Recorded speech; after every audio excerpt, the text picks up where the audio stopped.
Ассаламу алейкум хаммеге. Всем здравствуйте. Сабақларымызды давам етеміз. Ротларға ең ақырғы сабағым деп айта аламын. Сіздерменен алмасықларды, яғни сілтеу алмасықларының ротларда өзгеруін түсіндіріп өтемін. Алмасықлар рус тілінде жүдә һәм көп. Қарапақ тілінде де сондай. Енді неге именно осы екі алмасықты сіздерге түсіндіріп өтпекшімен? Себебі именно осы екі алмасық ротларда өзгереді. Һәм септіліктерде өзгереді. Этот, тот, сілтеу алмасық. Этот дегеніміз бұл, мынау, тот дегеніміз анау, сол. Этот алмасығын біздер көздерімізбенен көріп, қолымызбенен ұстай алатұғын жерде, яғни жақын жерде тұрған затларға істете аламыз, бұл деп. Анау, яғни тот алмасығын болса көзіміз көріп, қолымызбен ұстай алмаймыз, бірақ көзіміз көріп тұрды. Қолымыз жетпей тұрған жерде тұрған затларға істете аламыз. Бұл алмасықларда ротқа қарап өзгереді. Мужской ротта этот істетіледі, анау дегеніміз тот болып істетіледі. Женский ротта это, та, средний ротта это, то. Үшеуі де қарапақ тіліне аудармаласа, этот, это, бұл, ямаса мынау дегенді аңлатады, білдіреді. Бірақ рус тілінде көріп тұрғаныңыздай ротқа қарап өзгеріп тұр.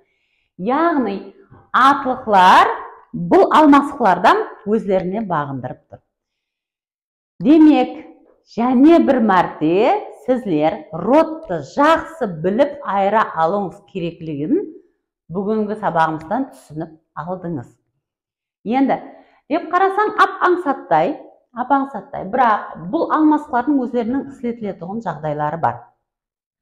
Бірінші жағдайымыз, затларды сізлер тек атын айтып кетіп атырсаңыз, істете аласыз. Например, это деп, это деген алмасығымыз универсальный.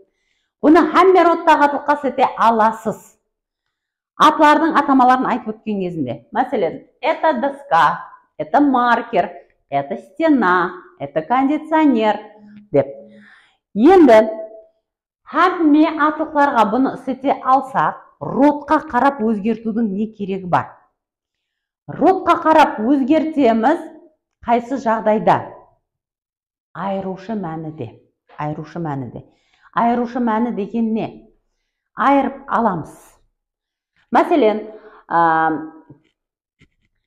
это доска дедік. Ямаса маркермен келтірейін, примерді. Это маркер. Маркер деп мен просто айтып кеттім. Это маркер. Енді мен бұны басқа маркерлерден айрықшасын айта жақ болсам, ямаса айрықша қанайда бір белгісін айта жақ болсам, ол кезде мен ротқа қарап этатты істетуім керек. Яғни, бұл маркер қара дей жақпан. Бұл қара маркер, көк емес, қызыл емес, бұл именно қарасы деп айтатын болсам, сол жағдайда ротқа қарап өзгертуім шарт. Этот маркер черный. Ямаса, қараң, это баклажка, это баклажка, это баклажка. Міне, это мен істете береміз. Енді, екі баклажка, екеуі екі түрлі, бірақ енді бірдей қылып алдық деп көз алдымызға келтіреміз де, иелері басқа-басқа дейміз. Мәселен, екі баклажка бір жерде тұрыпты, мен айтамын, кімнің баклажкасы мынау? Это чья баклажка? Деймін, сол уақытында иелері. Мынаусы менікі, ал мынаусы пәленшенікі деп айта жақ болса, сол уақытында обязательно алмасықты ротқа қарап өзгертуіміз керек. Баклажка сөзі женский ротта. Демек, мынаусы менікі деп айтатын болсаңыз, сіздер мынау деген сөзді женский ротта айтуыңыз керек. Это баклажка моя. Это баклажка одноклассника, например, одноклассникімнің баклажкасы деп айтасыз. Енді, это алмасығын сіздер һәмме роттағы атлыққа істете аласыз. Қайсы уақытта? Тек атын атап өткен уақытыңызда. Ямаса бірінші мәрте айтып кетіп атырсыз. Тек бір мәрте айтып кетіп атырсыз. Это маркер, это телефон, это шкаф деп. Ротқа айырып істетеміз, айырушы мәніде. Екінші жағдай, сізлер алдын бір мағлұмат беріп алдыңыз, һәм соған қосымша мағлұмат бере жақ болсаңыз, ротқа қарап өзгертесіз. Мәселен, мен бір екі оқушыны айтаман, это ученик деймен, сөйтіп, мына оқушы 5-ші класста оқиды деп мен оған қосымша мағлұмат беріп атқан болсам, онда этотты істетемін.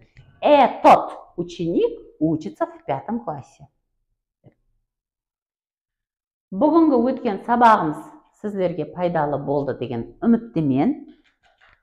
Сіздерге беріп атырған мағлұматларым пайдалы һәм қызықлы болып атырған болса, мені қолдап, қуатлап тұрың, оның үшін каналымызға ағза болың, лайк басың һәм достарыңызбенен бөлісің.